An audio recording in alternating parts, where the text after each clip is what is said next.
میرا ذہن بھی ادھر منتقل نہیں ہوا تھا اس سے پہلے. انہوں نے فرمایا کہ یہ اللہ کے راستے میں شہید ہو جانے والے کو جو اللہ کے راستے میں قتل ہو جائیں، سورہ بقرہ میں تو فرمایا انہیں مردہ مت کہو، وَلَا تَقُولُوا لِمَن يُقْتَلُ فِي سَبِيلِ اللَّهِ أَمْوَاتٌ بَلْ أَحْيَاءٌ وَلَٰكِن لَّا تَشْعُرُونَ. وہ تو زندہ ہیں لیکن تمہیں ان کا شعور نہیں. لیکن سورہ آل عمران کے اندر جو آیت آئی ہے وَلَا تَحْسَبَنَّ الَّذِينَ قُتِلُوا فِي سَبِيلِ اللَّهِ أَمْوَاتًا بَلْ أَحْيَاءٌ عِندَ رَبِّهِمْ يُرْزَقُونَ. ہرگز مت سمجھنا ان کو جو اللہ کی راہ میں قتل ہو جائیں کہ وہ مردہ ہیں، وہ زندہ ہیں، اپنے رب کے پاس سے رزق پا رہے ہیں. تو انہوں نے کہا کہ اللہ تعالیٰ کی راہ میں قتل ہو جانے والوں کو مقتول کہنا ہی نہیں، سمجھنا بھی غلط ہے. دل سے بھی بات جو ہے وہ یہ نہیں ہونی چاہیے کہ وہ مردہ ہے، بلکہ وہ زندہ ہے. اس شد و مد کے ساتھ وَلَا تَحْسَبَنَّ، ہرگز نہ سمجھنا ان کو جو اللہ کی راہ میں قتل ہو جائیں کہ وہ مردہ ہے، وہ تو زندہ ہے، اپنے رب کے پاس سے رزق پا رہے ہیں. اس در میرا ذہن نہیں گیا تھا، میں اس کو تسلیم کر رہا ہوں. دوسرے جو شیعہ عالم دین تھے، مجھے ان کا پورا نام مستحضر نہیں ہے، نقوی صاحب، وہ بھی ڈاکٹر بھی ہیں اور عالم دین ہیں، وہ بھی تھے، اور وہ بھی بہت ہی یوں سمجھیے کہ یعنی دلیل کو تسلیم کرنے والے اور بہت ہی معقول انداز میں گفتگو کرنے والے تھے. بہرحال جب وہ مذاکرہ شروع ہوا تو سب سے پہلے ڈاکٹر کلب صادق صاحب کو دعوت دی گئی کہ وہ اظہار خیال کریں. انہوں نے انہی 2 آیتوں کے حوالے سے جو ابھی میں نے بیان کی ہے، ایک نکتہ بھی بیان کیا، کچھ اور باتیں بھی بیان کی. اس کے بعد جب میری باری آئی تو میں نے کہا کہ مجھ سے کچھ اور سوال کیا گیا تھا، لیکن میں نے کہا کہ میں پہلے بات وہیں سے شروع کرنا چاہتا ہوں. سوال یہ کیا گیا تھا ڈاکٹر کلب صادق سے کہ قرآن کا فلسفہ شہادت کیا ہے. تو میں نے کہا جو سوال آپ نے ان سے کیا تھا میں اس کے جواب سے اپنی بات شروع کرنا چاہتا ہوں کہ میرے نزدیک قرآن مجید میں اللہ کی راہ میں قتل ہونے کے لیے لفظ شہادت آیا ہی نہیں. حدیث میں ضرور آیا ہے بصیغہ مجہول فقد استشہدا، اس کی شہادت قبول کر لی گئی یا اس کو شہید بنا لیا گیا. اور اس معنی میں صرف ایک جگہ پر امکان ہے پورے قرآن میں، سورہ آل عمران کی ایک آیت میں وَيَتَّخِذَ مِنْكُمْ شُهَدَاءَ، کہ وہاں اس کے معنی لیے جا سکے مقتول فی سبیل اللہ کے، باقی کہیں بھی نہیں. یہ تو اصل میں کار رسالت کے لیے ایک اصطلاح ہے.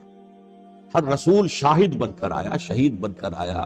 یہاں دنیا میں وہ اپنے عمل سے، اپنے قول سے انفرادی اجتماعی سطح پر حق کی گواہی دیتا رہا، اور قیامت کے دن کھڑے ہو کر پروزیکیوشن وٹنس کی حیثیت سے اپنی قوم کے خلاف گواہی دے گا کہ اللہ میں نے ان کے سامنے تیرا پیغام پہنچا دیا تھا، اب جو کچھ انہوں نے کیا اس کے ذمہ دار یہ ہے. They can't plead ignorance، وہ یہ نہیں کہہ سکتے کہ ہمیں معلوم نہیں تھا، ہمیں بتایا نہیں گیا.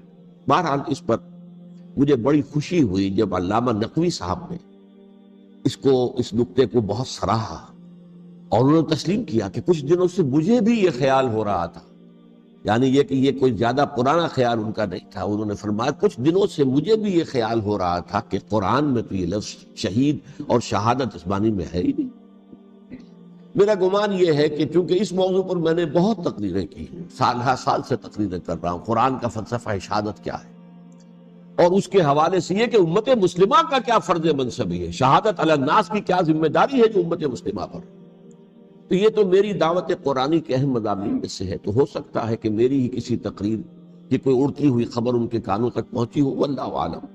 لیکن انہوں نے اس نکتے کو سراہا اور مجھے اللہ کے فضل و کرم سے مجھے اس پر خوشی ہوئی کہ بجائے اس کے کہ وہ اس پر کوئی آرگیومنٹ کرتے، کوئی بحث و تبحیث کرتے، انہوں نے میری اس بات کو تسلیم کیا اور اس کی گویا کہ تائید کی.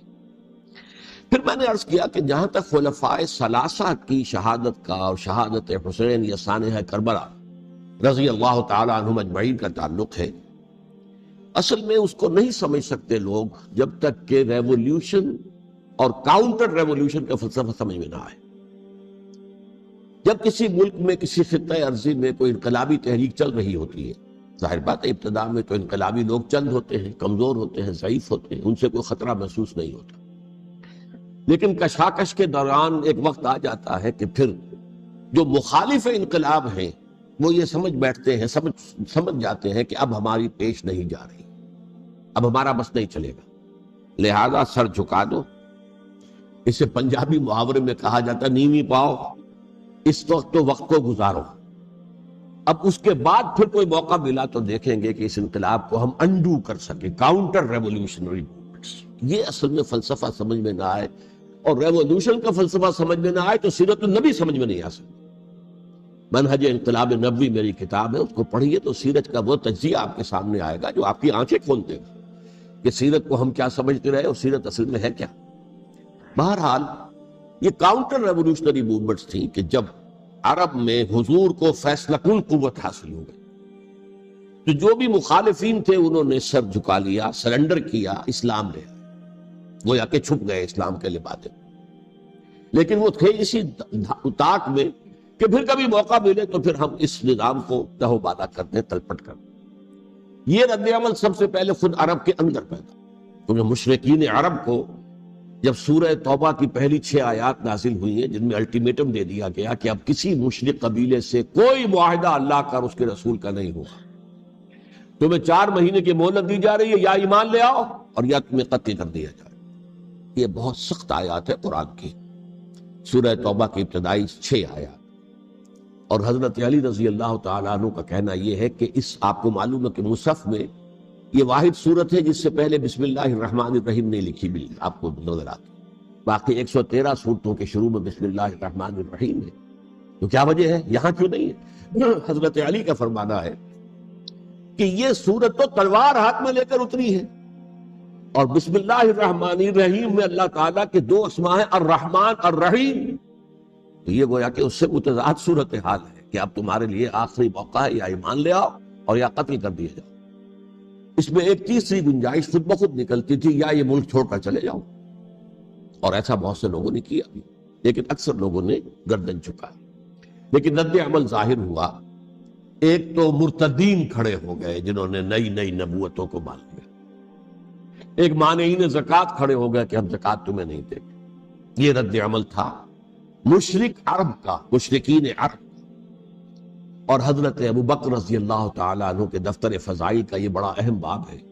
with an iron fist، حالانکہ وہ بہت رقیق القلب، کمزور، ضعیف الجسہ انسان تھے، لیکن یہ کہ عظیمت کوہ ہمالا جو ہے ان کے اندر ظاہر ہوئی ہے۔ with an iron fist انہوں نے ان ساری جو رد عمل کی جو تحریکیں تھی انہیں قتل کر رکھا، اور پھر پورے عرب کو گویا کہ اثر نو اس میں اسلام کے نظام کو کنسولیڈیٹ کر کے حضرت عمر کے حوالے کر رضی اللہ تعالیٰ عنہ۔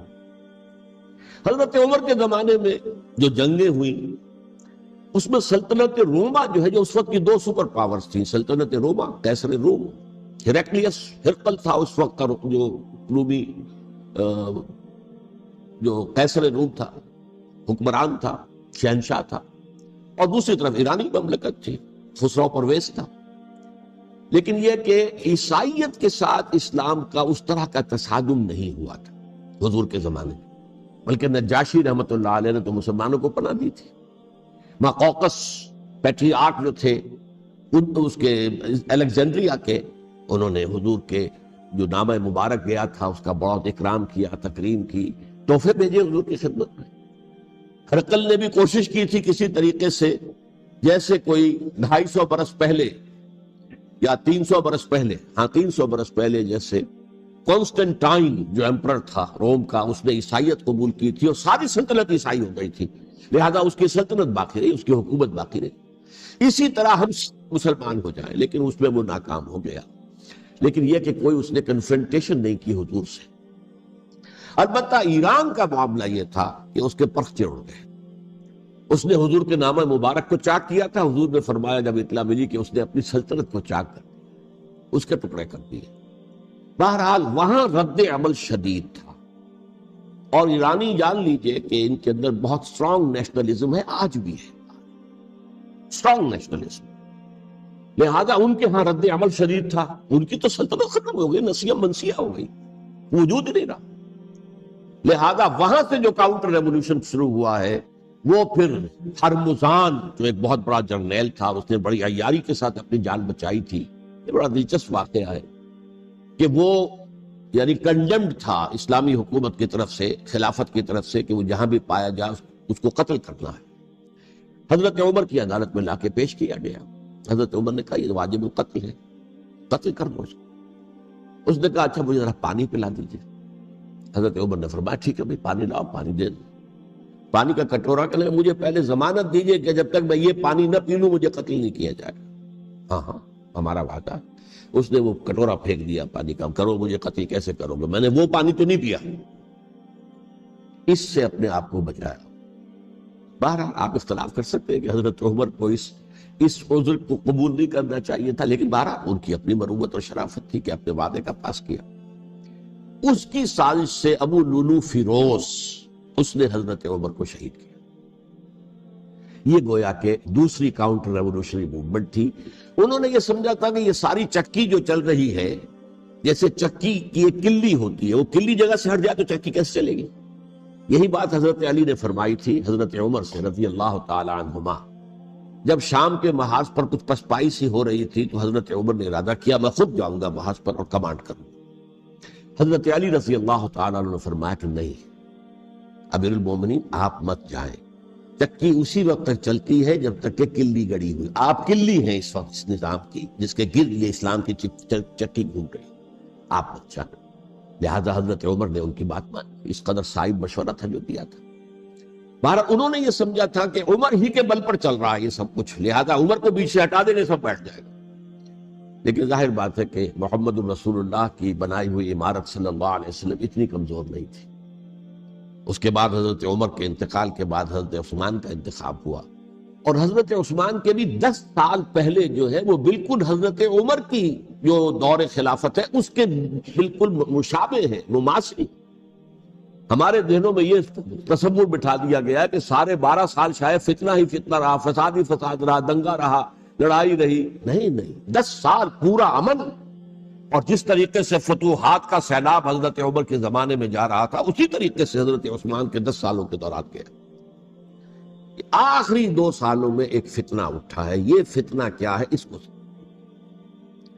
مذاہب کی جو 3 سے کنفرنٹیشن ہوئی تھی، ایک تو یہ کہ مملکتوں میں سے مملکت ہرقل، برکت روم، مملکت ایران، رومی سلطنت کی 2 ٹانگیں مسلمانوں نے توڑ دی، شمالی افریقہ سے نکال دیا، مغربی ایشیا سے نکال دیا، لیکن یورپ میں وہ قائم تھا، اس کی سلطنت تھی، لیکن ایرانی سلطنت کا بالکل تیا پاچا، یہ ختم ہو۔ اسی طریقے سے 3 مذاہب سے کنفرنٹیشن ہوئی، مشرکین عرب سے، اس کا میں بیان کر چکا ہوں، ان کا پہلا وار حضرت ابوبکر کے عہد خلافت میں ہو گیا۔ دوسرے جو عیسائیوں کا معاملہ تھا ان سے بھی کوئی تصادم نہیں ہوا حضور کے حیات طیبہ کے دوران، لیکن جو یہودیت بطور مذہب، اس کو ظاہر بات ہے کہ اسلام نے اس کو ختم کیا تھا کم سے کم جزیرہ نما عرب سے۔ مدینے میں 3 قبیلے تھے جو اپنی غداری کی وجہ سے اور اپنی صلح کو توڑنے کے جرم کی پاداش میں 2 نکالے گئے، اور تیسرا جو ہے اس کے تمام جو بھی جوان افراد تھے انہیں قتل کیا گیا۔ پھر خیبر پر حملہ کیا گیا اور خیبر کو جو ہے فتح کیا گیا، وہ یہودیوں کا بہت بڑا گڑھ تھا، اور جو مدینے سے نکالے گئے تھے وہ بھی وہیں جا کر مقیم ہو گئے تھے۔ تو اس اعتبار سے، اور پھر یہودی اپنے آپ کو سمجھتے تھے اللہ کی طرف سے دنیا میں جو نمائندہ جو ہے امت وہ ہم ہیں، اب انہیں معزول کر کے امت محمد کو وہاں پر کھڑا کر دیا گیا صلی اللہ علیہ وسلم۔ لہذا وہ بہت زیادہ جو سمجھیے ایگریوڈ، سب سے زیادہ جن کو گزند پہنچا ہے حضور کے دست مبارک سے، وہ یہودی تھے۔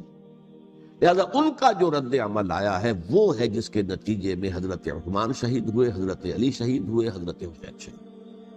اب اس چیز کو اچھی طرح سمجھیے، یہ جو رد عمل ہے یہ ایک شخص کے ذریعے سے آیا، اور اسی لیے بعض لوگ یہ سمجھتے ہیں کہ یہ خامخواہ کی کہانی ہے، کیا ایک آدمی اتنا بڑا کام کر سکتا؟ عبداللہ ابن سبا ایک یہودی جو اسلام کا لبادہ اوڑھ کر حضرت عثمان کے عہد خلافت میں مدینے میں آ گیا، ٹھیک، اس کے بارے میں تو میں بعد میں عرض کروں گا، لیکن ایک شخص کیا کچھ کر سکتا ہے اس کی مثال بس آپ دے دوں آپ کو۔ پہلے حضرت مسیح علیہ السلام کے پورے دین کو ایک شخص نے ختم کر دیا، سینٹ پال جسے دنیا جانتی ہے جس کے نام سے، توحید کو تثلیث میں بدل دیا۔ حضرت عیسیٰ علیہ السلام تو توحید کی تلقین کر کے گئے تھے، توحید ختم، تثلیث آ گئی، جس میں پہلے باپ ماں اور بیٹا تھے، اس کے بعد باپ بیٹا اور روح القدس ہو گئے، تثلیث۔ نمبر 2، شریعت موسوی کو ساقط کر دی، لہذا اب پالزم جو ہے، کرسچینٹی نہیں رہی، وہ حضرت عیسیٰ کو کہہ کر گئے تھے کہ شریعت موسوی تم پر لاگو رہے گی، نافذ رہے گی، ساقط کر دی۔ نمبر 3، اس نے عیسائیت کے دائرہ تبلیغ کو وسیع کر دیا، جنٹائلز یا گوئمز کے اندر بھی، غیر یہودیوں میں۔ حالانکہ حضرت مسیح کہہ کر گئے تھے کہ تمہیں صرف یہودیوں سے خطاب کرنا ہے، اور میں صرف اسرائیل کے گھرانے کی کھوئی ہوئی بھیڑوں کی تلاش میں آیا۔ اب آپ دیکھیے حضرت مسیح کے فوراً بعد اور حضرت مسیح کی زندگی کے دوران جب تک کہ وہ موجود تھے، وہ بدترین دشمن تھا حضرت مسیح علیہ السلام کا۔ بعد میں لبادہ اڑا، اور یہ کہ مجھے مکاشفہ ہوا ہے، مکاشفے میں مسیح سے میری ملاقات ہوئی ہے، میں ان پر ایمان لے آیا ہوں، اور پھر اس نے اپنے زہد اور دینداری کا جو بھی فراڈ تھا اس کے نتیجے میں اپنی حیثیت بنا لی، دین مسیحی کو بالکل ختم کر دیا۔ آج کہاں ہے وہ دین مسیحی؟ دی 100 کے مصنف نے بھی صاف لکھا ہے کہ جب تک حضرت مسیح دنیا کے اندر موجود تھے، عیسائیت کی حیثیت یہودیت نے ایک فرقے سے زیادہ نہیں تھی، یہودیوں کا ایک فرقہ، ایک جماعت۔ یہ سینٹ پال ہے جس نے اسے ایک مستقل مذہب کی حیثیت اختیار کی، تو it should be called Paulism، اور یہ ایک آدمی کا کارنامہ۔ اسی طریقے سے یہ تو ہو گیا حضرت مسیح کے فوراً بعد، رفع سماوی کے فوراً بعد۔ 1500 برس کے بعد ایک تحریک چلی ہے یورپ کے اندر، اصلاح مذہب، اور اس کی پشت پر بھی یہودی ذہن تھا۔ یہودی ذہن نے عیسائیت کو 2 حصوں میں تقسیم کر دیا، کیتھولک اینڈ پروٹیسٹنٹس، اور پروٹیسٹنٹس کو اپنا اعلی کار بنایا۔ یہ ایک علیحدہ مضمون ہے جس پر میں تفصیل میں نہیں جانا چاہتا، میری کتاب بھی موجود ہے اس موضوع پر، سابقہ اور موجودہ مسلمان امتوں کا ماضی، حال اور مستقبل، اس میں میں نے تفصیل بیان۔ یہ جو تقسیم ہوا ہے تو وہ پہلی بات ایک یہودی، جیسے کہ علامہ اقبال نے، مارکس بھی تو ایک یہودی تھا نا، تو ابلیس کی مجلس شورا میں بڑا پیارا شعر ہے، وہ یہودی فتنہ گر، وہ روح مصدق کا بروز، ہر قبا ہونے کو ہے اس کے جنون سے چاک چاک۔ یہ ایک یہودی فتنہ گر مارکس نے وہ تصور دنیا کو دیا جس نے عظیم انقلاب برپا کیا روس کے اندر، بولشوک ریولوشن، اور جو پھر آدھی دنیا تک پھیل گیا۔ آج سے 50 سال پہلے امریکہ کانپتا تھا، روس کے سامنے کھڑا ہوا کانپ رہا، اس لیے کہ روس سائنٹیفک ترقی میں امریکہ سے بہت آگے تھا، اس کے ایسٹروناٹس پہلے گئے ہیں خلا کے اندر، امریکہ تو بہت پیچھے تھا۔ بہرحال اس نے جس طریقے سے USSR کا خاتمہ کرایا ہے وہ ایک علیحدہ بات ہے، میں اس وقت اس طرف نہیں جانا چاہتا، لیکن جان لیجئے کہ وہ ایک شخص کا کارنامہ، وہ یہودی فتنہ گر، وہ روح مصدق کا بروز، ہر تباہ ہونے کو ہے اس کے جنون سے تار تار۔ اسی طرح وہ عبداللہ ابن سبا، یہودی فتنہ گر۔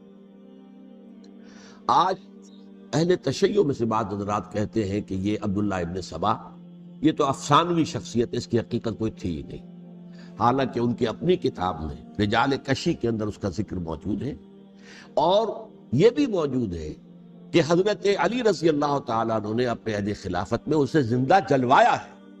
اس کی وجہ کیا تھی؟ یہ آیا مدینے کے اندر اسلام کا لبادہ اوڑھ کر، اس نے چند عقیدوں کی اشاعت شروع کی۔ سب سے پہلے حضرت علی تو خدا ہیں، گاڈ انکارنیٹ، اوتار کا تصور، جیسے ہندوؤں میں ہے رام چندر جی خدا کا اوتار، اور عیسائیت میں بھی پہلے گاڈ انکارنیٹ کا تصور تھا کہ حضرت مسیح خدا کا اوتار، انکارنیشن آف گاڈ۔ تو اس نے کہا کہ حضرت علی تو خدا کا اوتار ہے، خدا ہے۔ نمبر 2، اس نے کہا کہ ہر نبی کا ایک وصی ہوتا ہے جس کے حق میں وہ وصیت کرتا ہے، تو حضور صلی اللہ علیہ وسلم کی وصی حضرت علی ہے، لہذا خلیفہ تو اول روز سے حضرت علی ہے، حضرت ابو بکر، حضرت عمر، حضرت عثمان، یہ تو غاصب ہے، اور حضرت عثمان کی خلافت تھی اس وقت تو خاص طور۔ پھر اس نے جو قبائلی عصبیت تھی اسے بھڑکایا۔ پرانی جو عصبیت چل رہی تھی قریش کے اندر، وہ 2 گھرانے ایک دوسرے کے بدلے مقابل تھے۔ دیکھیے، ایک ہوتا ہے قبیلہ، ایک ہوتا ہے گھرانہ۔ ہمارے پنجاب میں قبیلہ ہے وٹو قبیلہ، اس کے گھرانے بہت سے، مانے کے، لالے کے، سجے کے، شامت کے، یعنی کوئی لالا تھا ان میں سے بڑا، ان کے بیٹے ہو گئے لالے کے، ان کی اولاد، خاندان یہ کہلاتے ہیں۔ قبیلہ ایک، یہ وٹو قبیلہ۔ تو قبیلہ تھا قریش، اس میں گھرانے بہت تھے، بنو ہاشم، بنو امیہ، بنو تیم، بنو عدی، یہ بہت سے گھرانے تھے۔ تو چوٹی کے 2 گھرانے جو تھے وہ بنو ہاشم اور بنو امیہ، ان کے درمیان چپقلش تھی، مقابلہ، مسابقت، اور یہ مسابقت فی الخیر بھی ہوتی تھی، اگر انہوں نے غریبوں کو کھانے کھلائے ہیں تو ہم ان سے بڑھ کر کھلائیں گے، اگر وہ حاجیوں کی خدمت کرتے ہیں تو ہم ان سے بڑھ کر کریں گے۔ تو ان کے اندر یہ مسابقت فی الخیر بھی تھی، لیکن چپقلش تھی کہ کوئی ہم سے آگے نہ نکل جائے، وہ سمجھتا تھا وہ آگے نہ نکل جائے۔ پر اس شخص نے اس پرانی عصبیت کو تازہ کیا کہ حضور تو بنو ہاشم میں سے تھے، لہذا خلافت حق ہے بنو ہاشم، یہ غاصب ہیں۔ اس سے پہلے دو خلفاء جو تھے وہ نہ بنو ہاشم سے تھے نہ بنو امیہ سے تھے۔ حضرت ابوبکر بنو تیم میں سے تھے، چھوٹا قبیلہ تھا۔ حضرت عمر بنی عدی میں سے تھے، وہ بھی چھوٹا قبیلہ تھا۔ یہ حضرت عثمان پہلے خلیفہ جو بنو امیہ میں سے تھے، جن کی پرانی چپقلش بنو ہاشم سے تھی، اب اس کو موقع مل گیا کہ پرانی قبائلی عصبیت کو بھڑکائے۔ یہ ہے اصل میں اس فتنے کا پس منظر عبداللہ ابن سبا نے جو آ کر پھیلایا ہے، اور اس کی تفصیل میں اس وقت میں نہیں جا سکتا، کیسے یہ فتنہ پروان چڑھا، کیا انہوں نے اسٹریٹجی اختیار کی، کہ یہ کیا کرتے تھے، گروہ بنا کر بھیجتے تھے لوگوں کو، کوفے میں جاؤ تو وہاں پر دمشق کے گورنر کے خلاف اور مصر کے گورنر کے خلاف الزامات لگاؤ، اس نے یہ کیا، وہ غبن کر گیا، وہ یہ کر گیا، وہ خیانت کر رہا ہے، وہ رشتہ داروں کو پال رہا ہے، اور عثمان کے خلاف بھی تقریریں کرو رضی اللہ تعالیٰ عنہ۔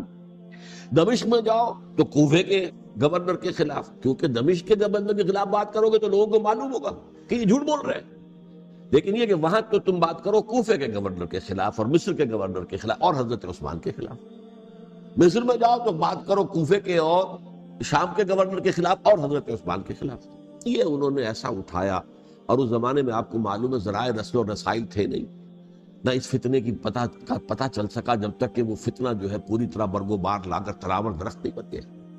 اس کے نتیجے میں حضرت عثمان رضی اللہ تعالیٰ عنہ شہید، اور خلیفہ پھر حضرت علی رضی اللہ تعالیٰ عنہ کو انہی سوائیوں نے، جنہوں نے گھیراؤ کیا تھا، جنہوں نے حضرت عثمان کو شہید کیا ہے، یہی حضرت علی رضی اللہ تعالیٰ عنہ کے ارد گرد ہو گئے۔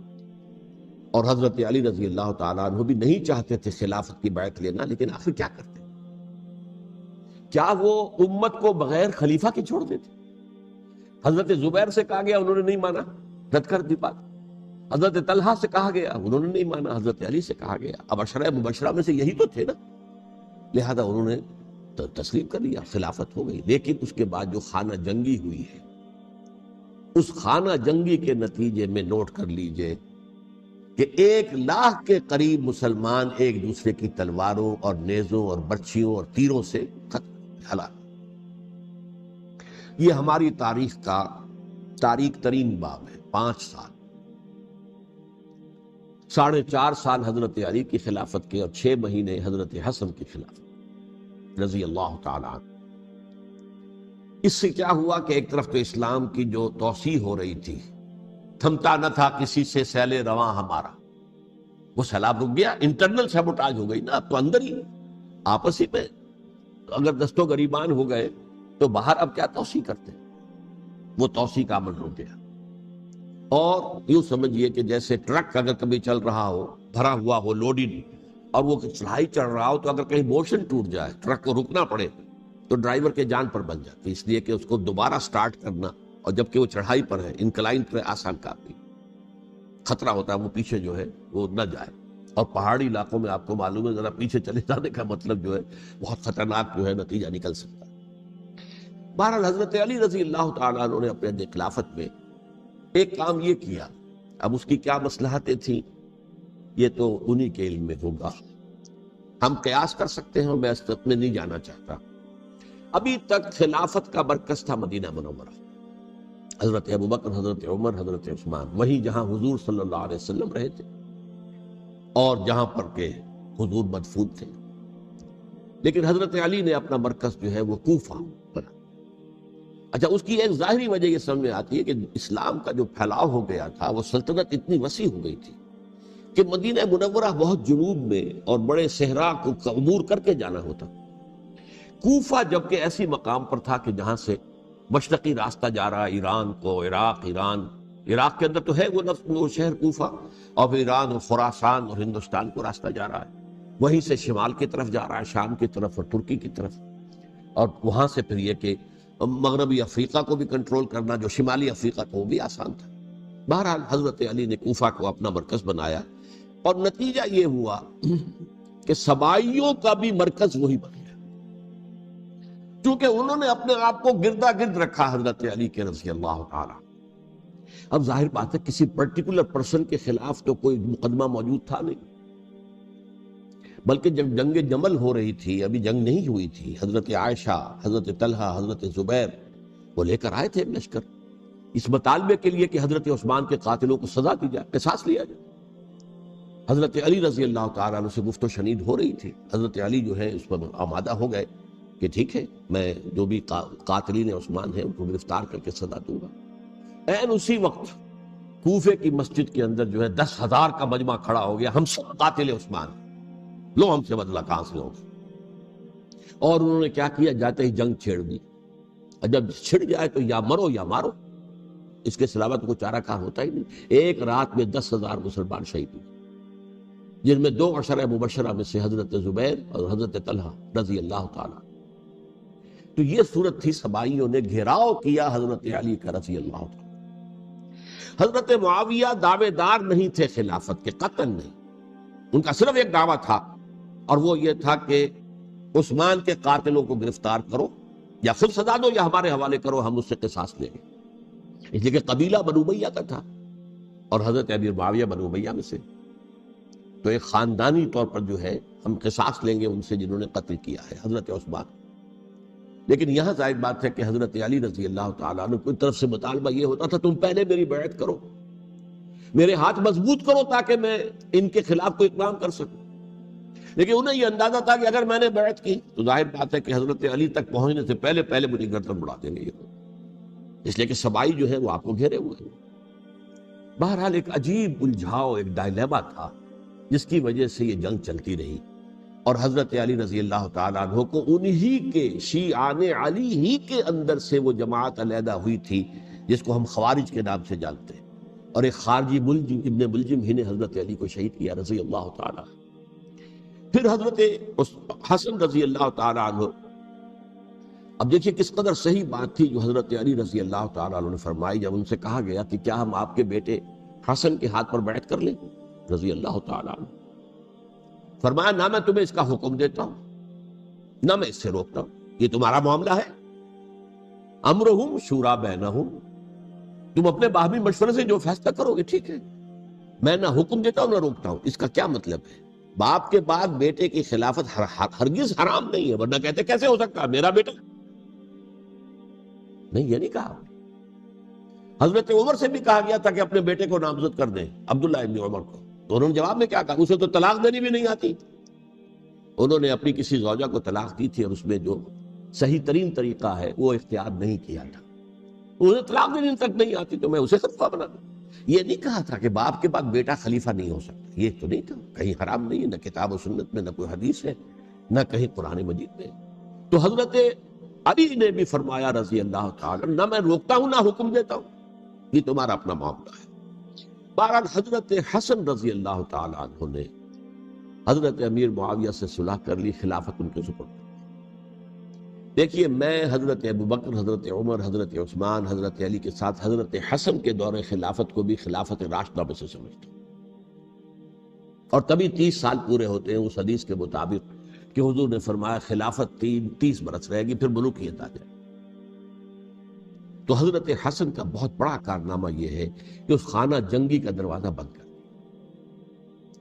اور یہ پیشن گوئی تھی حضور کی صلی اللہ علیہ وسلم۔ حضرت حسن جو بچے تھے حضور کے انتقال سے پہلے، میرا یہ بیٹا مسلمانوں کے 2 گروہوں میں صلح کرائے گا، یہ حضور کی پیشن گوئی تھی، اور وہ پیشن گوئی حضرت حسن کے علم میں بھی ہوگی یقیناً۔ بہرحال انہوں نے صلح کی حضرت امیر معاویہ کے ساتھ رضی اللہ تعالیٰ عنہ، خلافت ان کے حوالے کر دی، اور کچھ شرائط تھی طے ہو گئی، اللہ خیر سے۔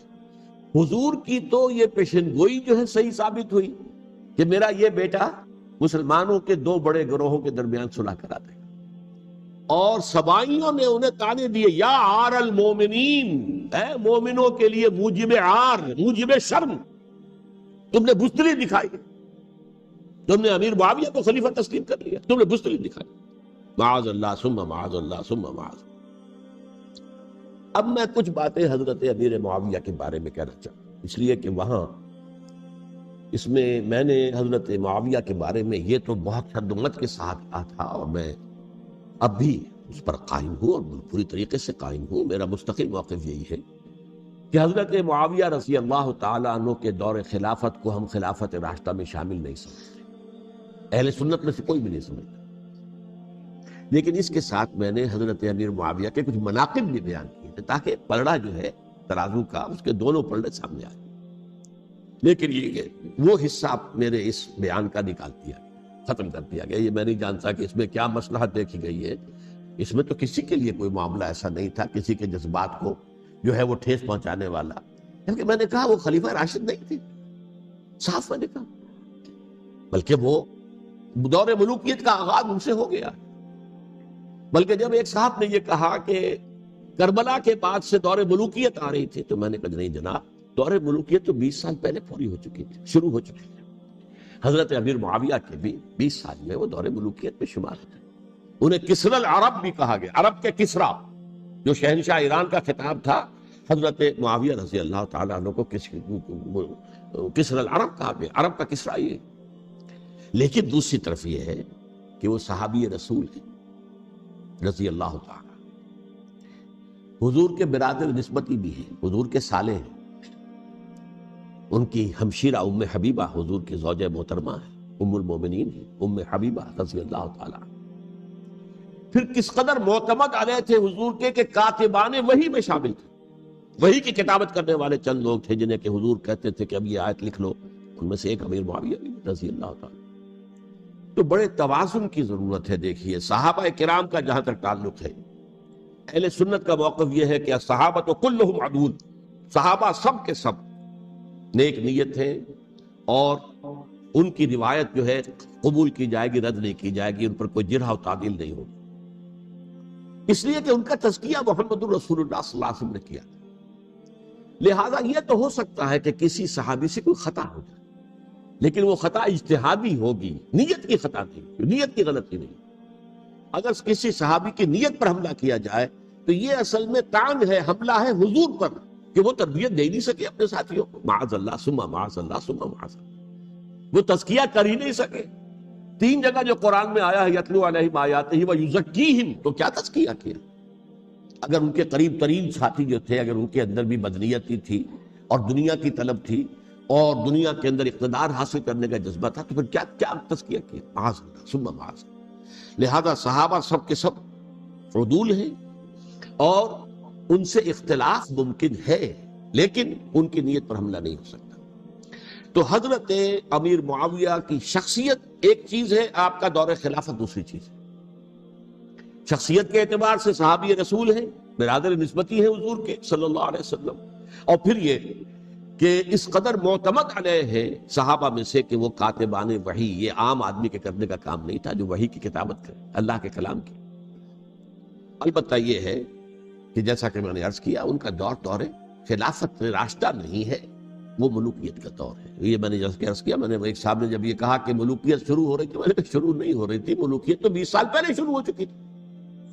اسی طریقے سے ایک صاحب نے کہا تھا کہ اسلام کو قائم کرنے کے لیے حضرت حسین میدان میں آئے، میں نے کہا یہ بھی غلط ہے، اسلام تو 60 سال پہلے قائم ہو چکا تھا، نبی اکرم صلی اللہ علیہ وسلم کے دستے مبارک سے اسلام قائم ہو گیا، جاء الحق وزهق الباطل ان الباطل کان زهوقا۔ پھر 30 برس تک وہ کامل شکل کے اندر قائم رہا۔ تو اسلام جو ہے در حقیقت اب قائم کرنے والی بات نہیں تھی، البتہ اس کے اندر زوال شروع ہو گیا تھا۔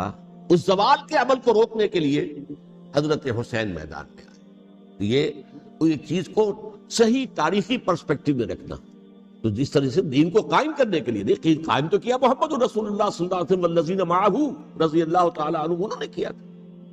ہاں اب جو ہے وہ اپنی اس شاندار حیثیت سے نیچے گرنے لگا تھا، وہ میں بعد میں عرض کروں گا کہ میں نے اسے کیا عرض کیا تھا کہ یہ اس زوال کو روکنے کے لیے کسی طریقے سے یہ اپنی اصل حقیقت میں قائم رہے، یہ حضرت حسین رضی اللہ تعالیٰ عنہ کے سعی تھے۔ اچھا، حضرت امیر معاویہ کے جو 20 سال ہیں وہ پورے امن، سکون، اطمینان، کوئی جھگڑا، کوئی فساد، کوئی اختلاف، کوئی باہمی فانہ جنی، کچھ 20 سال یہ بھی تاریخ کی بڑی چشم کشا حقیقت ہے جو عام طور پر لوگوں کے علم میں نہیں ہے۔ سبائی بھی دبکے رہے، حضرت امیر معاویہ کی حکومت اتنی مضبوط تھی، کنٹرول، کہ ان کو کچھ سر اٹھانے کا موقع نہیں ملا۔ موجود تھے، دبکے رہے، جیسا کہ میں نے کہا ریولوشن کے آخری مرحلے پر آ کر جو مخالفین ہیں وہ دب جاتے ہیں کہ پھر دیکھیں گے موقع ملے گا تو پھر لیں گے ان سے حساب کتاب۔ 20 سال رہے ہیں پورے امن کے، 10 سال کے بعد یعنی درمیان میں ہے حضرت امیر معاویہ کا عہد خلافت۔ ایک صحابی جو کہ بزرگ صحابہ میں سے ہیں، مغیرہ ابن شعبہ رضی اللہ تعالی عنہ، وہ آتے ہیں اور وہ کہتے ہیں کہ دیکھیے امیر المومنین، کتنی بڑی خانہ جنگی رہی تھی مسلمانوں کی آپس میں، اور اب بھی اگر آپ کسی کو نامزد کیے بغیر چھوڑ گئے امت کو تو پھر خانہ جنگی ہو جائے۔ 1 لاکھ اس وقت جو ہے وہ ہلاک ہوئے تھے، نہ معلوم اب کتنے ہلاک۔ لہٰذا آپ اپنی زندگی ہی میں نامزد کر دیجئے کسی کو خلیفہ، ولی عہد بنا دیجئے۔ حضرت امیر معاویہ نے ابتداءً جو ہے انکار کیا نہیں، لیکن ان کے دلائل ایسے تھے وزنی، اور میں سمجھتا ہوں کہ وہ بات صحیح تھی جو مغیرہ ابن شعبہ نے کہی، اس لیے کہ اب صحابہ کرام میں سے جو کبار صحابہ تھے وہ تو سب دنیا سے رخصت ہو چکے تھے۔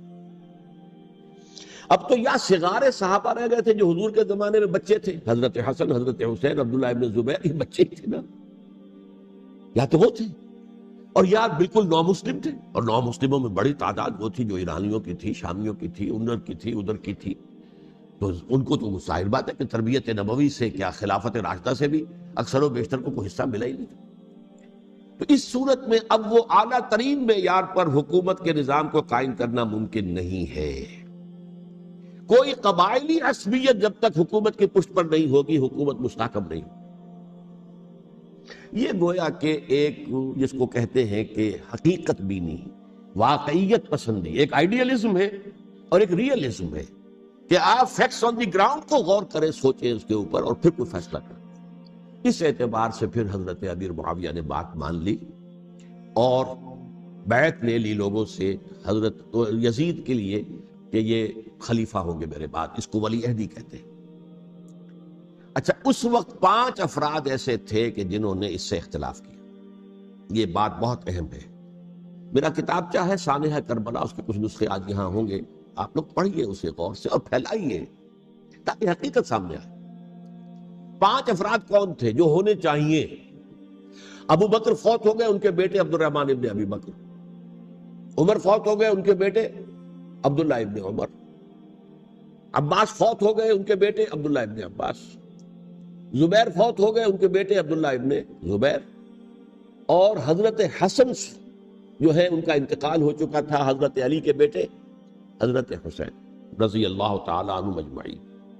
حضرت حسن کے بارے میں ایک فریق کا کہنا یہ ہے کہ انہیں زہر دے کر ہلاک کیا، اہل تشیع کا قول یہ ہے، جبکہ اہل سنت کہتے ہیں کہ نہیں، وہ اپنی جو بھی طبی موت تھی اس سے ان کی وفات۔ لیکن میں اس میں نہیں جانا چاہتا، اس لیے کہ یہ مائکرو ہسٹری جو ہے نا، وہ تو ایک ایک واقعے کے لیے ادھر کی روایات کیا، ادھر کی کیا ہیں، ان کے پاس کیا دلائل، یہ تو کسی ریسرچ اسکالر کا موضوع ہے، میرا موضوع نہیں ہے۔ لیکن بہرحال یہ 5 حضرات تھے جنہوں نے ولی عہدی کی بیعت نہیں کی، لیکن حضرت معاویہ اتنے حلیم الطبع انسان تھے، انہوں نے جبر نہیں کیا، کوئی تشدد نہیں کیا۔ ٹھیک ہے، ولی عہدی کی بیعت نہیں کر رہے، کوئی بات نہیں، میری بیعت تو کی ہوئی ہے نا، ابھی تو میں زندہ ہوں، بات ختم ہو گئی، میری بیعت کو تو نہیں توڑا انہوں نے، فسخ بیعت نہیں کی۔ اس اعتبار سے انہوں نے نہ کوئی تشدد کیا، نہ جبر کیا، نہ کوئی مواخذہ کیا۔ لیکن جب امیر معاویہ کا انتقال ہو گیا، اب ولی عہدی کی بجائے وہ اب خلافت کی بیعت کی، سب لوگوں نے بیعت کر لی۔ ان 5 میں سے ایک فوت ہو چکے تھے، حضرت عبد الرحمن ابن ابی بکر فوت ہو چکے رضی اللہ عنہ۔ 4 تھے، ان 4 میں ایک اختلاف، 2 کی رائے یہ تھی، عبداللہ ابن عمر، عبداللہ ابن عباس، کہ اگرچہ یہ کام غلط ہوا ہے، اسلام کی روح کے منافی ہوا ہے، یہ بادشاہت کی بنیاد پڑ رہی ہے، لیکن یہ بات ایسی نہیں ہے کہ اس کی بنا پر ہم خانہ جنگی شروع کروا دیں، امت کے خون خرابہ کروائیں، فساد کروائیں۔ لہذا انہوں نے بیعت کر لی۔ اب کوئی اگر یہ کہے معاذ اللہ کہ وہ بک گئے تھے یزید کے ہاتھ میں معاذ اللہ ثم معاذ اللہ. وہی بات آپ اختلاف کر سکتے ہیں کہ انہیں نہیں کرنی چاہیے تھی، یہ کوئی رائے رکھے، مجھے اختلاف نہیں، لیکن ان کی نیت پر حملہ کریں گے تو حملہ محمد رسول اللہ پر ہوگا صلی اللہ علیہ وسلم. عبداللہ ابن عمر کون ہے؟ کتنی حدیثیں ان سے جو ہے وہ منقول ہیں. عبداللہ ابن عباس کون ہے؟ جنہیں حضور نے جو ہے جن کے لیے دعا کی تھی، اے اللہ فقہہ فی الدین وعلمہ التاویل، اے اللہ اس نوجوان کو دین کا فہم عطا کر اور قرآن کی تعویل اور تفسیر کا علم عطا کر. حبر الامہ کہلاتے ہیں. وہ کہیں پیسوں اور ٹکروں کے عوض بک جانے والے نہیں تھے، انہوں نے امت کی مصلحت دیکھی. نیت جو ہے اس پر حملہ نہ کیجئے، البتہ اختلاف کا حق آپ کو حاصل. دو حضرات جو ہے ڈٹے رہے کہ نہیں، ہمیں کم وقت میں ریزسٹ کرنا ہے. عبداللہ ابن زبیر عمر کے اعتبار سے وہ بڑے ہیں.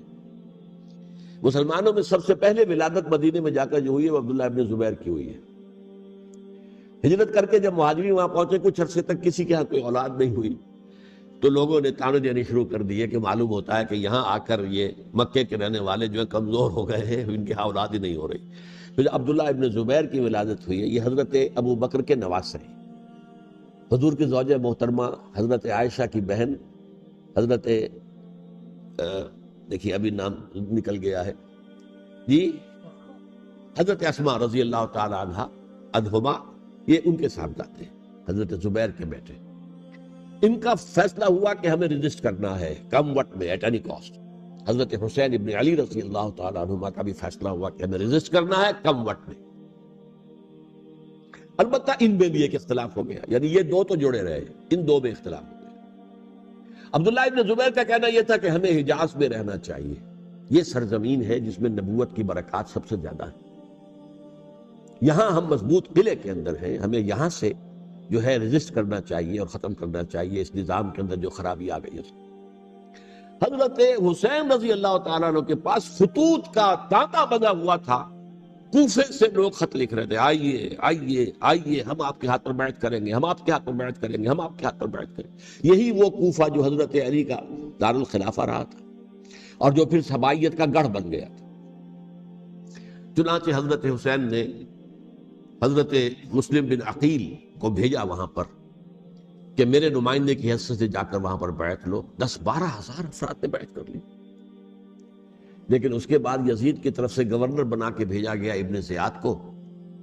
ابن زیاد نے آ کر جو تشدد کیا اور سختی کی تو سب کے سب بیعت توڑ کر اور سب منحرف ہو گئے. مخلصین تو وہ تھے نہیں، الکوفی لایوفی، کوفی جو ہے وہ تو کوئی وعدہ وفا کرنے والا ہوتا ہی نہیں، بیعت توڑ دی. فمن نقص فانما ينقص على نفسه، بیعت کے بعد بیعت توڑ دینا بہت بڑا گناہ ہے، توڑ دی. ادھر اطلاع مل گئی حضرت حسین کو، چل چکے تھے وہ، راستے میں تھے، کہ وہاں تو مسلم بن عقیل شہید ہو گئے اور سب لوگوں نے بیعت توڑ دی.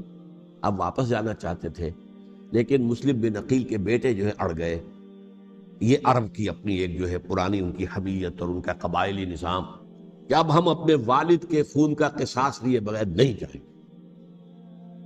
حضرت حسین رضی اللہ تعالیٰ عنہ کی مروت اور شرافت کہ یہ میرا ساتھ دینے کے لیے آئے تھے، اب میں ان کا ساتھ نہ دوں تو یہ تو شرافت اور مروت کے خلاف ہے. اچھا چلو چلتے. وہاں جا کر بھی عین اپنے میدان کے اندر بھی حضرت حسین رضی اللہ تعالیٰ عنہ نے 3 چیزیں پیش کی ان کوفیوں کے لشکر کے خلاف. سب سے بڑا لشکر کے اندر سب سے بڑے تو کوفی تھے جنہوں نے بیعتیں کی ہوئی تھی حضرت حسین کے ساتھ. دیکھو مجھے جانے دو واپس حجاز کی طرف، یا مجھے سرحدوں پر بھیج دو تاکہ میں کافروں کے ساتھ جنگ کرتے ہوئے اپنی جان دے دوں، یا مجھے یزید کے پاس جانے دو، میں اپنا معاملہ اس سے طے کر لوں. لیکن کوفیوں کو یہ گوارا نہیں تھا. اگر یہ یزید کے پاس پہنچ گئے تو ہمارا کچا چٹھا بیان کر دیں گے کہ مجھے تو ان لوگوں نے برگلا کر بلایا تھا.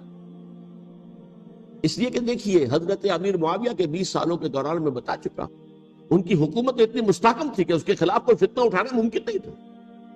اب کیونکہ ایک چینج اوور ہوا تھا، اور چینج اوور میں آپ کو معلوم ہوتا ہے کہ ایک جس کو کہتے ہیں every thing is in the melting پاٹ، ابھی تو یہ درمیان کے اندر معاملہ ہے. تو انہیں موقع ملا، سر اٹھایا حضرت حسین رضی اللہ تعالیٰ عنہ کو، جو خطوط لکھے جس کے کہ تھیلے کے تھیلے اور بوریوں کی بوریاں بھری ہوئی حضرت حسین کے ساتھ تھی، وہ کہا کہ آئیے ہم آپ سے بیعت کریں گے، انہوں نے نہیں مانا۔ اور اصل میں حضرت حسین کے قاتل وہ کوفی ہیں، وہ بزدل، وہ منافق، جنہوں نے بیعت کر کے بیعت توڑی، اور اب وہ آ گئے کہ اگر یہ حسین رضی اللہ تعالیٰ عنہ بچ کر کہیں یزید کے پاس پہنچ گئے تو پھر ہمارا کچا چٹھا جو ہے وہ سامنے آ جائے گا اور ہماری پھر شامت آ جائے گی، لہذا انہوں نے قتل کیا حضرت حسین کو رضی اللہ تعالیٰ۔ ایک بات جو علامہ ڈاکٹر قلب صادق نے فرمائی، اور میرے علم میں یہ بات پہلے نہیں تھی، وہ یہ کہ حضرت حسین کے قتل کا فتویٰ ایک بہت بڑے مفتی نے دیا تھا۔ یہ بات بھی ذرا سمجھ لیجیے، حضرت حسین رضی اللہ تعالیٰ عنہ کے قتل کا فتویٰ ایک بہت بڑے مفتی نے دیا تھا۔ کیوں دیا تھا؟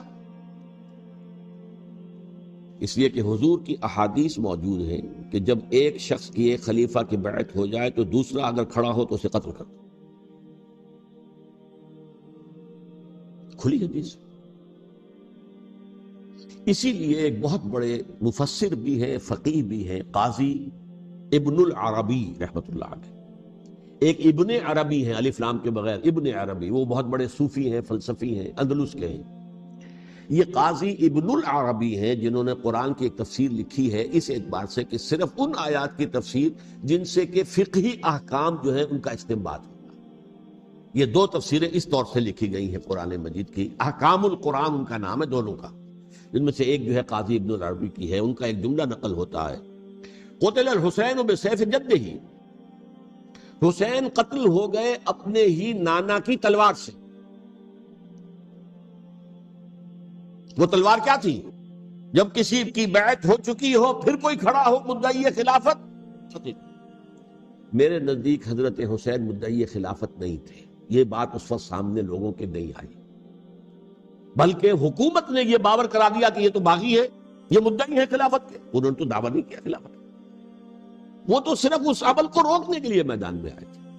اور اس بات کو اچھی طرح سمجھ لیجئے کہ اس وقت تک یہ جو تصور آج ہمارے پاس ہے کہ ریاست علیحدہ ہے، حکومت علیحدہ ہے، state of Pakistan, we are loyal to the state of Pakistan, ہم ریاست پاکستان کے وفادار ہیں، گورنمنٹ آف پاکستان کے وفادار نہیں ہیں، we are not loyal to the government.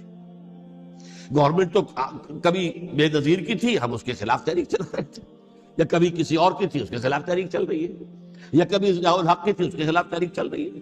Government کو بدلنا تو عوام کا حق ہے، آج، اس وقت نہیں تھا، اس وقت ریاست اور حکومت کا کوئی فرق نہیں تھا، لہذا جو حکومت سے اختلاف کرے گویا کہ باغی ہے۔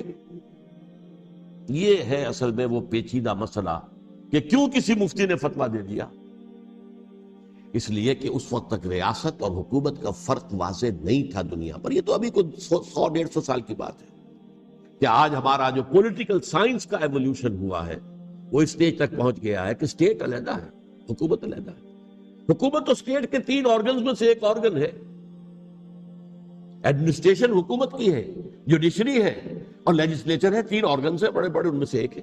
تو حکومت کو بدلنا تو عوام کا حق ہے، چاہے وہ ووٹ کے ذریعے بدلے، چاہے ایجیٹیشن، اگر پرامن ایجیٹیشن ہے اس سے حکومت کو بدلنے کا حق حاصل ہے دستوری طور پر ہر اعتبار سے۔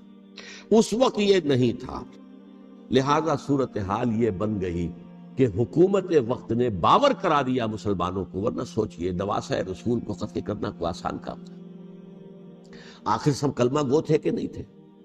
کلمہ گو تو تھے نا، اور حضور سے عقیدت اور محبت میں کمی، لیکن یہ کہ فتویٰ اگر ایک بہت بڑے مفتی کا، جو کہ حضرت علامہ ڈاکٹر قلب صادق صاحب نے فرمایا، مجھے اس مفتی کا نام بھی معلوم نہیں، کہ ایک مفتی ہی کا فتویٰ تھا وہ، جس کے بنا پر اب ان لوگوں نے حضرت حسین کو قتل کیا، اور یہی وجہ ہے کہ انہوں نے پھر خیموں کو بھی آگ لگا دی۔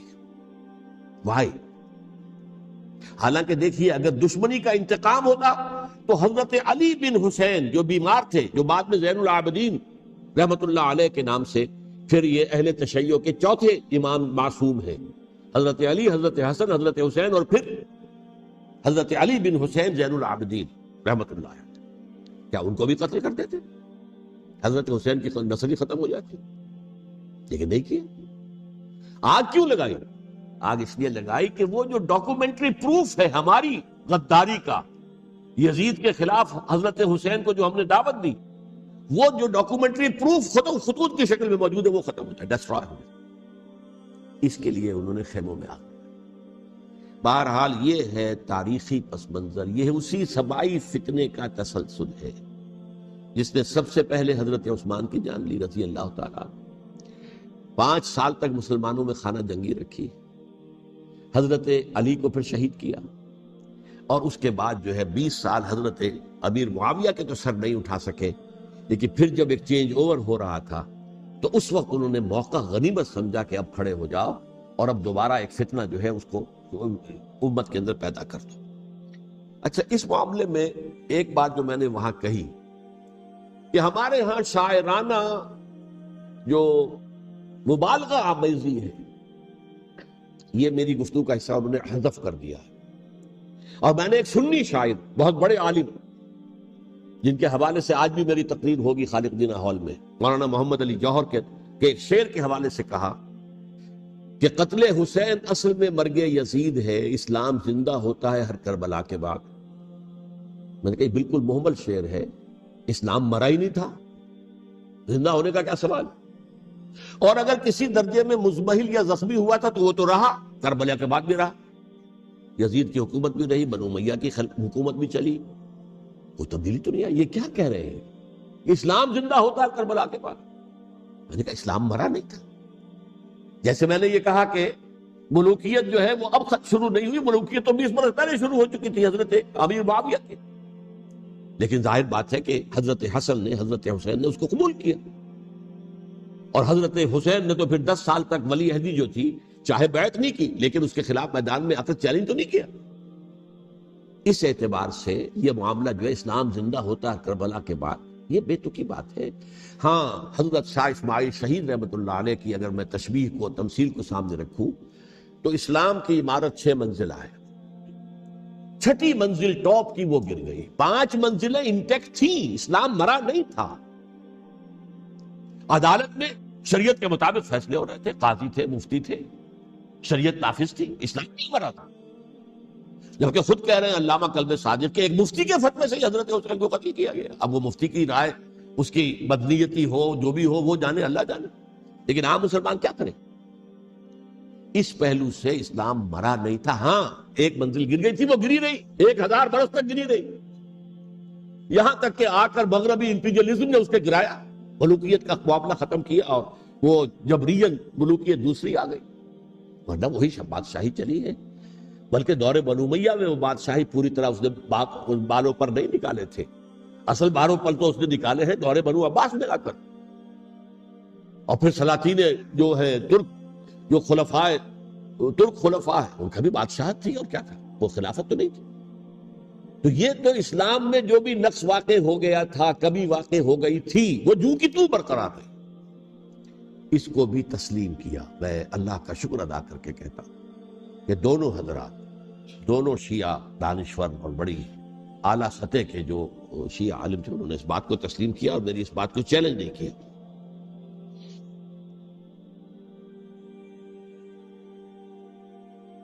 اصل میں تیسری بات میں نے یہ کہی کہ دیکھیے حضرت حسین رضی اللہ تعالی عنہ کی اس شہادت کے بعد، اس کے بعد واقعہ حرہ بھی ہوا، جو واقعہ کربلا سے بھی بعض اعتبارات سے زیادہ بھیانک اور زیادہ گھناؤنا واقعہ بنو امیہ کی تاریخ ہے، جس کو لوگ جانتے ہی نہیں۔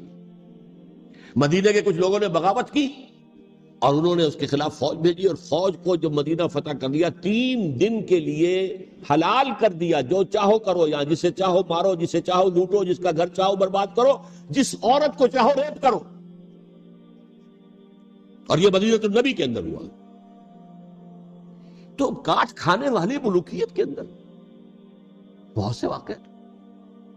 عبداللہ ابن زبیر کھڑے ہوئے، انہوں نے حکومت قائم کی تھی، لیکن یہ کہ وہ تو 6 سال کے لیے کامیاب بھی رہے، ایک حکومت قائم کی، بنو امیہ کے ہاتھ پر بیعت نہیں کی، بالآخر ان کی حکومت بھی ختم ہو گئی۔ پھر حضرت زید کھڑے ہوئے، انہوں نے بغاوت کی، وہ بھی ناکام رہ گئے۔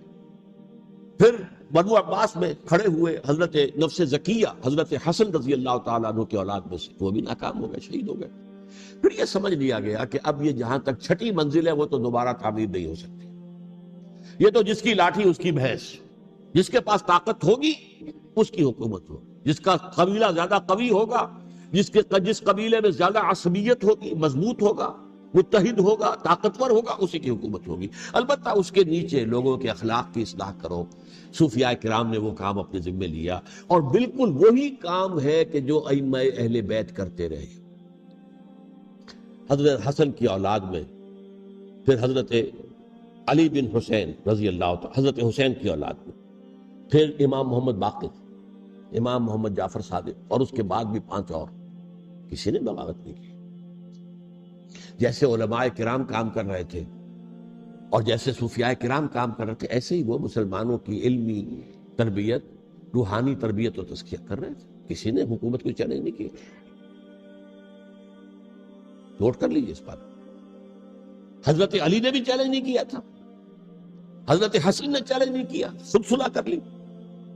تو ائمہ اہل بیت جو 12 یہ گنتے ہیں، جن میں سے آخری جو ہے حضرت مہدی کو تو ابھی ظاہر ہونا ہے، ان کے عقیدے کے مطابق وہ روح پوش ہیں، وہ ظاہر ہوں گے. لیکن 11 حضرات کے بارے میں یہ کہ حضرت حسین کے سوا کسی نے بھی چیلنج نہیں کیا موت کے دن. اور حضرت حسین نے بھی اس مغالطے پر کیا کہ کوفی ساتھ دیں گے، اور یہ موقع ہے کہ یہ جو 6ٹھی منزل اسلام کی گر گئی ہے، اسے دوبارہ تعمیر کر دیا جائے. انہوں نے خلافت کا دعویٰ نہیں کیا تھا، یہ انہیں عوام کو مغالطے میں مبتلا کیا گیا کہ یہ خلافت کا مدعی ہو کر سامنے آئے. جیسا کہ میں نے آپ سے کہا تھا، امیر معاویہ نے حضرت علی کے عہد خلافت میں کبھی خلافت کا دعویٰ نہیں کیا. مدعی خلافت نہیں تھے. وہ تو یہ کہتے تھے کہ قاتلان حسین جو ہے، قاتلان عثمان کو سزا دو، قصاص دو، بس. اسی طرح حضرت حسین نے بھی، اب دیکھیے اس ضمن میں اس میں کوئی شک نہیں ہے، حضرت حسین رضی اللہ تعالی عنہ کی جو شہادت ہوئی ہے اور ان کے ساتھیوں کی، اعزاء و اقارب کی، تاریخ انسانی میں یہ عزم، ہمت، شجاعت، مثابرت، صبر، استقلال، استقامت، اس کی بہت روشن مثال، بہت روشن مثال ہے، بہت روشن مثال. لیکن اس سے تاریخ کی رفتار پر کوئی اثر نہیں پڑا. وہ جو ملوکیت آ گئی تھی وہ اور گہری سے گہری ہوتی چلی گئی. واقعہ کربلا کے بعد تو واقعہ ہررا ہوا میں نے گنوا دیا. اس سے زیادہ تو میرے خیال میں کہ اور ہمارے لیے لائق شرم جو ہے کوئی واقعہ ہے ہی نہیں اس پہلو سے.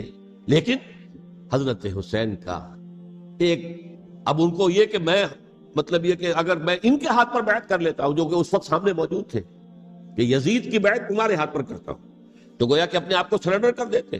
وہی خطرہ جو امیر معاویہ کو تھا کہ مجھے وہ تو پہنچنے بھی نہیں دیں گے علی تک رضی اللہ تعالیٰ عنہ، اور مجھے پہلے شہید کر دیں گے. یہی خطرہ حسین کو تھا رضی اللہ تعالیٰ عنہ کہ مجھے یزید تک پہنچنے نہیں دیں گے، پہلے قتل کر دیں. اور ویسے بھی یہ ایک شرافت، مروت اور حمیت اور غیرت اور عزت نفس کا تقاضا بھی تھا کہ بھائی معاملہ ہے یزید کا، میرا مجھے وہاں جانے دو، اللہ اللہ کر سکتا. یو کین اسکورٹ می، میرے دائیں بائیں چلو تاکہ میں کہیں اور بھاگ نہ جاؤں تمہارے خیال میں، مجھے وہاں پہنچا دو، میں وہاں پہ جا کے اس سے معاملہ کر لوں. لیکن انہوں نے قتل کیا. اصل قاتلان کوفی، وہی سبائی. البتہ یہ ہے کہ اس واقعے کی جو یادگار ہے اس میں کوئی شک نہیں ہے کہ اس نے مسلمانوں میں سے ایک گروہ کے دل میں قربانی اور شہادت کا جذبہ بہت پیدا کیا، اس میں کوئی شک نہیں. اور جس طریقے سے کہ عاشورہ محرم میں یاد منائی جاتی ہے، جس طریقے سے اس نے اہل تشیع کے اندر قربانی کا جذبہ بے انتہا پیدا کر دیا. اگرچہ وہ جذبہ بروئے کار نہیں آتا، اس لیے کہ ان کے ہاں یہ عقیدہ ہے، یہ طے ہے کہ جب تک حضرت مہدی ظاہر نہیں ہوں گے ہم کسی کے خلاف بغاوت نہیں کریں. یہ پوری تاریخ میں ان کا معاملہ رہا، تمام جو ہے ائمہ اہل بیت کا معاملہ رہا.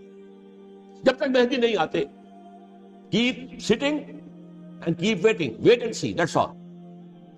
یہ تو خمینی صاحب نے کیا ہے، آیت اللہ خمینی صاحب نے، کہ انہوں نے یہ ایران کے شیعوں کو باور کرایا کہ بھائی جب آئیں گے حضرت مہدی آ جائیں گے، لیکن ہم اب ہاتھ پر ہاتھ رکھ کر بیٹھے رہے،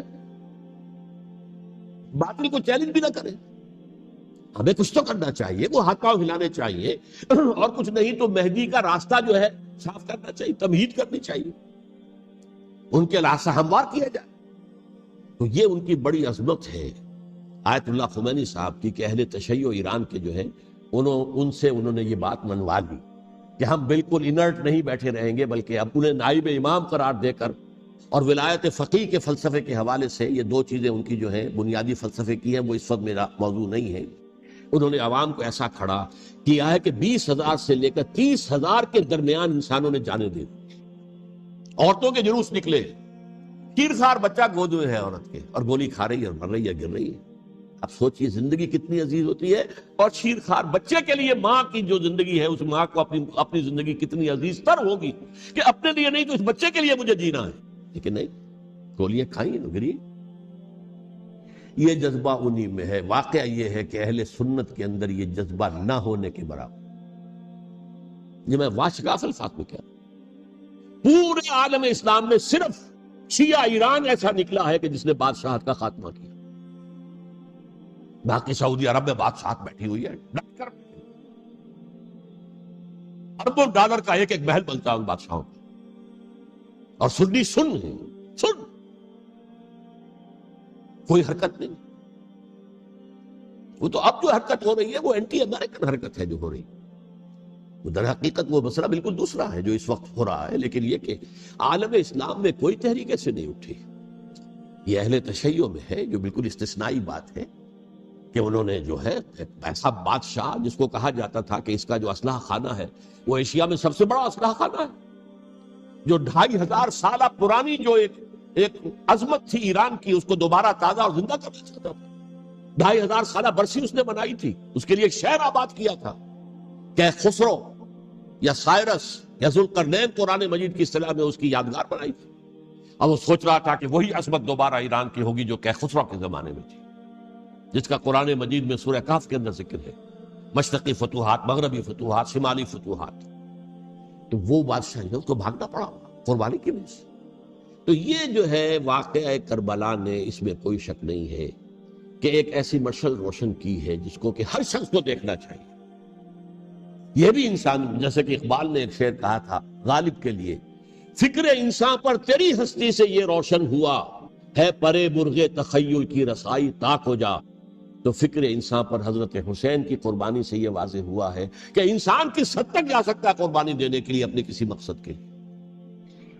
مقصد ان کا جو تھا، میں نے اسی لیے آیت پڑھی تھی، معاذ اللہ ثم معاذ اللہ۔ میں ایک آخری بات جو کہہ رہا ہوں وہ نوٹ کر لیجئے، ایک خاص انتہائی نقطہ نظر کے عام کیے جانے کی وجہ سے سنیوں میں بھی ایک انتہائی رد عمل پیدا ہوا ہے، ایکسٹریم رائٹسٹ سنیز۔ اگر ایک طرف سے حملہ کیا گیا ہے حضرت عثمان کی نیت پر، ان کو خیانت کا الزام لگایا گیا، ان پر اقربا پروری کا الزام لگایا گیا، حضرت ابو موسیٰ شریف پر خیانت اور غداری کا الزام لگایا گیا، یہ ساری چیزیں اگر صحابہ کرام کے اوپر ہوئی ہیں، امیر معاویہ پر، امیر اور عمرو بن العاص پر، تو جواب میں کچھ لوگ کھڑے ہو گئے، حضرت علی وہ اقتدار کے طالب تھے، معاذ اللہ ثم معاذ اللہ ثم معاذ اللہ۔ یہ اہل سنت کا موقف نہیں۔ حضرت حسین اقتدار کے طالب تھے، ہرگز نہیں، ہرگز نہیں، ہرگز۔ وہی اصول جو میں نے بتایا تھا سب کے لیے لاگو رہے گا، وہ امیر معاویہ کے لیے ہے تو حضرت علی کے لیے بھی، حضرت حسین کے لیے بھی ہے۔ یہ نیک نیت ہے، آپ ان کی کسی رائے سے اختلاف کر سکتے ہیں لیکن ان کی نیت پر حملہ نہیں کریں گے۔ نیت پر حملہ کریں گے آپ کا ایمان بالرسالت جو ہے وہ مجروح ہو جاتا ہے۔ یہ رسول کے ساتھ بھی، رسول نے ان کا تزکیہ کیا، یتلو علیہم آیاتہ ویزکیہم، اس کا سارا عمل محمد کا کیا ہوا صلی اللہ علیہ وسلم۔ تو صحابی کے معاملے میں یہ ہمارے ہاں ان کو اہل سنت جو ہیں، جو معتدل مزاج کے، اور اکثریت ان کی، یہ تو چند لوگ ہیں، ذرا قلم چلا لیتے ہیں تو ان کی بہت سی کچھ چھوٹی چھوٹی کتابیں بھی شائع ہو گئی ہیں بہت، لیکن انہیں اہل سنت نے قرار دیا ناسبی یا خارجی۔ جیسے خوارج نے کہا تھا حضرت علی بھی کافر ہے اور حضرت امیر معاویہ بھی کافر ہے، حضرت عمرو بن العاص بھی کافر ہے، معاذ اللہ ثم معاذ اللہ۔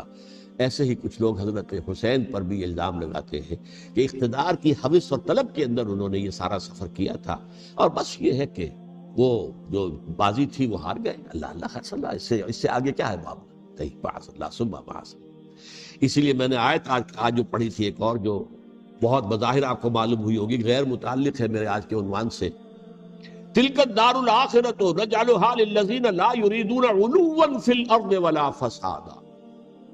یہ سورہ قصص کے آخری آیات میں سے. دیکھو یہ آخرت کا گھر جو ہے وہ ہم خاص کر دیں گے ان لوگوں کے لیے جو اس زمین میں اپنے اقتدار کے طالب نہیں ہوتے. زمین میں اقتدار کے طالب ہوگے فساد ہو جائے گا. تم بھی طالب میں بھی طالب, جھگڑا ہوگا, لڑائی ہوگی, دنگا ہوگا, فساد ہوگا. تلک الدار الآخرۃ نجعلها للذین لا یریدون علوا فی الارض ولا فسادا. جو لوگ زمین میں اپنے اقتدار کے طالب اور اس کے نتیجے میں فساد پیدا کرنے والے نہیں ہیں ان کے لیے ہم نے آخرت کا گھر خاص کیا. والعاقبۃ للمتقین, اور عاقبت جو ہے, انجام کار, آخرت جو ہے وہ تو متقیوں کے لیے ہے. اسی میں آئیں گے سب صحابہ کرام, خواہ وہ حضرت علی ہے رضی اللہ تعالیٰ عنہ, اور خواہ وہ حضرت امیر معاویہ ہیں, حضرت عثمان ہیں رضی اللہ تعالیٰ عنہ, خواہ حضرت حسن ہیں, حضرت حسین ہیں رضی اللہ تعالیٰ عنہ, خواہ عبداللہ ابن زبیر ہے, خواہ عبداللہ ابن عباس ہے, خواہ عبداللہ ابن عمر رضی اللہ تعالیٰ عنہ اجمعین. اس اصول کو سامنے رکھ کر اختلاف آپ کر سکتے ہیں کسی سے بھی, لیکن کسی کی نیت پر حملہ کریں گے تو اصل میں آپ کا ایمان بالرسالت مجروح ہو جائے گا. علی کو نبی اکرم صلی اللہ علیہ وسلم نے اپنا نائب بنا کر چھوڑا تھا جب غزوہ تبوک میں جا رہے تھے مدینے میں. حضرت علی نے کہا بھی کہ مجھے آپ عورتوں کے ساتھ بٹھا کے جا رہے ہیں. فرمایا تمہارا مقام میرے ساتھ وہی ہے جو موسیٰ کے ساتھ ہارون کا تھا. ہارون کو چھوڑ کر گئے تھے نا یہودیوں کے پاس جب گئے تھے تورات لینے کے لیے, تو تمہارا وہی مقام ہے میرے ساتھ. تو یہ حضرت علی ہیں رضی اللہ, ان کے بارے میں میرا, ان کی کیا عظمت میری نگاہ میں. تو یہ 3 کتابچے ہیں, مجھے نہیں معلوم تیسرا یہاں ہے یا نہیں ہے. بہرحال آپ لوگوں کو ریکمینڈ کر رہا ہوں کہ ان کا مطالعہ کریں. اب یہ کہ آخری بات یہ کہ اصل ہمارے کرنے کا کام کیا ہے. دیکھیے کیوں نہیں کیا کسی نے بھی خروج کا معاملہ, وہ میں واضح کر چکا ہوں. بغاوت نہیں کی, کیوں؟ ایک تو ریاست اور حکومت میں فرق نہیں تھا. ذرا کھڑا ہو اور وہ باغی قرار پائیں گے, واجب القتل ہو جائے گے, فتوے کی زد میں آ جائے, یہ معاملہ تھا. اور دوسرے یہ کہ عمارت پوری گری نہیں تھی, ایک منزل گری تھی نا. آج ہم کہاں کھڑے ہیں, پوری عمارت گری ہوئی ہے. نہ شرعی عدالتیں ہیں, نہ شرعی فیصلے ہیں, نہ احکام الہی نافذ ہیں, نہ حدود اور قصاص کے معاملات, کچھ بھی نہیں. ہمارا فرض کیا ہے؟ حضرت حسین کی مدح کرتے رہیے, تعریف کرتے رہیے, صحابہ کرام کی مدح کرتے رہیے, مدح صحابہ, اس کے لیے مجلسیں قائم ہو رہی. بھائی کر کیا رہے ہو؟ تھے تو آبا وہ تمہارے ہی, مگر تم کیا ہو؟ ہاتھ پر ہاتھ دھرے منتظر فردا. تلک امۃ قد خلت لہا ما کسبت ولکم ما کسبتم. وہ تو ایک امت تھی جو چلی گئی, اللہ کے ہاں پہنچ گئے. جو کچھ انہوں نے کمایا وہ ان کے لیے, تمہارے لیے نہیں ہے. تمہارے لیے وہ ہوگا جو تم کماؤ. ہمارے لیے راستہ اب یہی ہے کہ خلافت راشدہ کے مکمل نظام کو اثر نو قائم کرنے کے لیے منہج انقلاب نبوی کو اختیار کریں. میری کتاب اس پر, کیسٹس اس پر, آڈیو کیسٹس, ویڈیو کیسٹس, سی ڈیز, نہ معلوم ڈی وی ڈی, سب کچھ موجود. سیرت النبی پر تو میں عرض کر چکا ہوں, فلسفہ سیرت النبی سمجھنا ہے تو میری کتاب پڑھیے, ورنہ سیرت النبی آپ پڑھ لیں گے, واقعات معلوم ہو جائیں گے, فلسفہ سیرت سامنے نہیں آئے, اس کا آپ مطالعہ کریں گے میری کتاب سے. اور دوسرے یہ کہ یہ خلافت قائم کرنے کے لیے جو جد و جہد ہم کر رہے ہیں, تحریک خلافت پاکستان جس کا میں داعی ہوں ادنا سا, وہ تنظیم نہیں ہے, میں اس کا امیر نہیں, وہ ایک تحریک ہے. جیسے تحریک پاکستان کہلاتی تھی جس کی تنظیم تھی مسلم لیگ, پارٹی کا نام مسلم لیگ تھا, لیکن تحریک پاکستان. اس طرح تحریک خلافت پاکستان وہ ہم نے چلائی ہے تنظیم اسلامی کے تحت. یہ خلافت جب پہلی چلی تھی آج سے 84 سال قبل, نومبر 1921 میں خالد دینہ ہال میں وہ مقدمہ چلا تھا, جس کے نتیجے میں بڑے بڑے جو لیڈر تھے ہمارے, مولانا محمد علی جوہر اور مولانا حسین مدنی اور مولانا ابوالکلام آزاد, ان سب کو 2 سال کی قید کی سزا سنائی گئی تھی. بغاوت, مقدمہ بغاوت, یہ خالد دینہ ہال.